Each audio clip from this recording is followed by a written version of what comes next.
In a market completely flooded with hype doggers and sneakerheads solely focused on the newest Scarlet and Violet or Mega Evolutions sets, what if I told you the real long-term winner are the sets that everyone's overlooking? It's not the most recent Scarlet and Violet sets or Mega Evolution sets at market price. It's the red-headed stepchildren of the Pokemon era that will be your best investment in the long term. Over the past 12 years, my best investments have come from buying under the radar sets that nobody's talking about and nobody wants. A quick example of that was about a year and a half ago on Black Friday. I scooped up about 15 Crown Zenith and 15 Paldea Evolved ETBs at $25 for the GameStop Black Friday deal. Now, there were a decent number of people vying for these, but at the time, everyone was focused on the newest set, which was Surging Sparks. That's all anybody was talking about. It's where all the hype was. That's all anybody cared about. And at the same time, a set like Crown Zenith, which is now looked back upon with rose-tinted glasses, everybody loves this set. Everybody loves Silver Tempest or Paldea Evolved. But at the time, everybody hated those sets. Why would you want Paldea Evolved? Who cares about that? The Paldea Evolved booster boxes weren't $400, $500, $600 yet. And they were selling for half of MSRP at about $25. And at that time, I could instantly flip those. I didn't, but I could for about $40 to $45. I knew there was absolutely no possible way that I would ever lose money on these investments. So that is the topic for today, my top 3 picks for under the radar long-term investment picks. What's going on, guys? My name is Riley, aka Pokemon Trader. I'm a collector and investor. I've been doing it for the past 12 years, since 2014 or so, and I've been doing it longer than 99% of other people in the space. So if you appreciate what I'm doing, please give me a like, comment, and subscribe. It all really does help. And if you do subscribe, I will be opening up that Evolving Skies booster box live on stream when I hit 1,000 subscribers. The sponsor for today's video is the Collector app. If you guys have been following the channel, you know I've been doing this so long. I was buying base, fossil, neo booster packs on Craigslist. And at the time, I was inputting all of the sealed and raw cards that I got into a spreadsheet. I would waste hours and hours on this, but now you don't have to do that anymore. Whether you're just building a collection, flipping sealed boxes,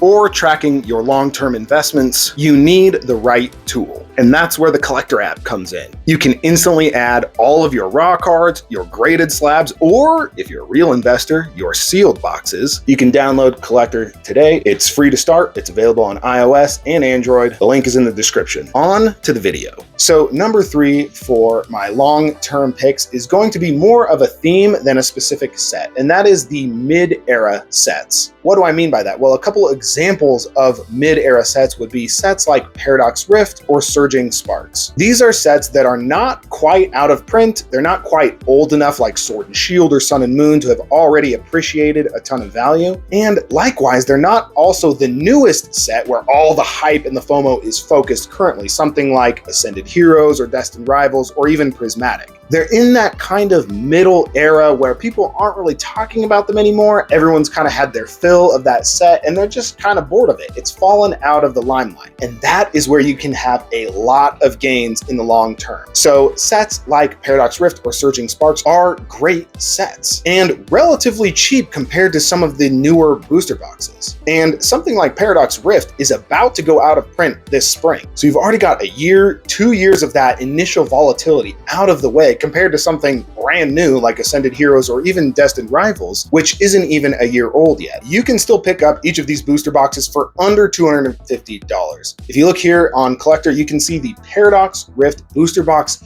case is going for only $1,500. So you can get a booster box case of a really good set. Granted, it doesn't have a lot of the top tier Pokemon that people like to see, but if you look at the set here, you can see it has a lot of beautiful cards, a lot of really good chase cards in the set, and some good depth to it as well.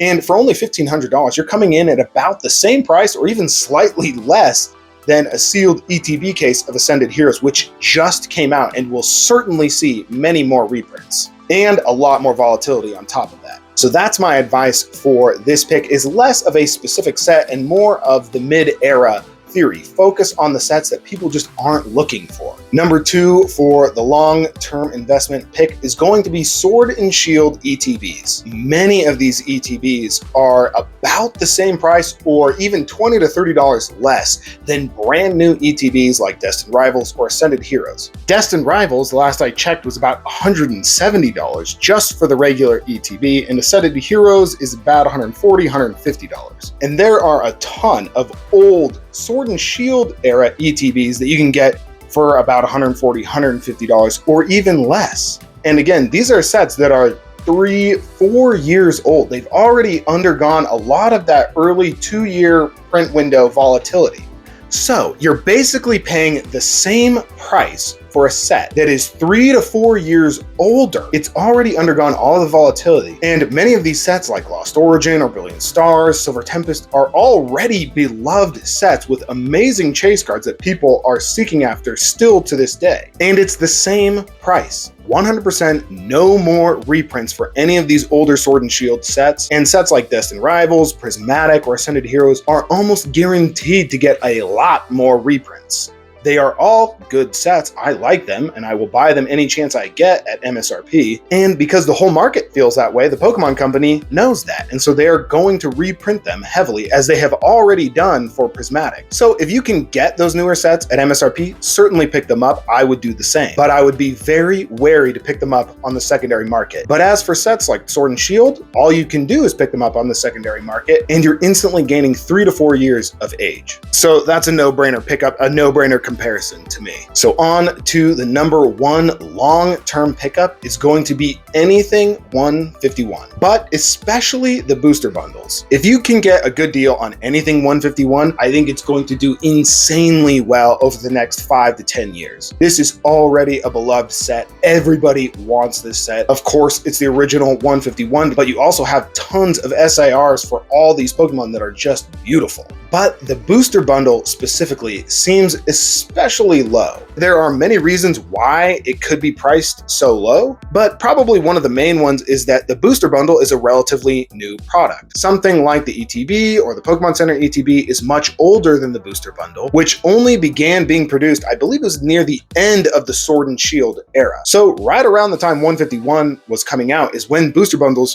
first began being printed. And even though we don't have a long track record or a long history for this product, it's easy to see that it's going to do well. It is a beautiful display piece. It's going to be relatively cheap compared to an ETB, a Pokemon Center ETB. It's another no-fluff product like the booster box, but just a lot less packs. So if you don't know, there are only 6 packs in a booster bundle, but that's it. You don't get any of the extra sleeves or dice or books. It's just the packs. That's all you're paying for. It's a relatively small product, so it's easy to store, it's easy to display, and it's easy to ship, and it's relatively cheap to ship also. These are all good reasons why sealed collectors and investors are going to want this product in the future. And the last I checked earlier today, it was only about $100 to $120 depending on how many you buy and when you pick it up and where you pick it up at. But if you can get this product for about $100, again, that's a no-brainer pickup. I have a ton of these, but I picked them up back when they were selling on the Walmart website for like $26.95. So I haven't really picked up any since then because I've been more focused on other products that I don't have any of. But if you can find a good deal, certainly pick these up.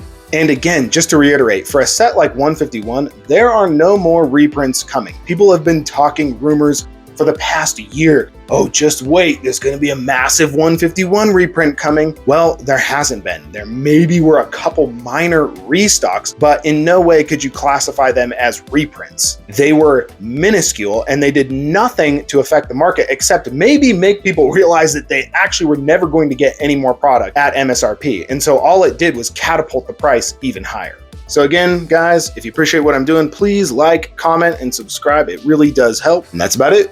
Peace.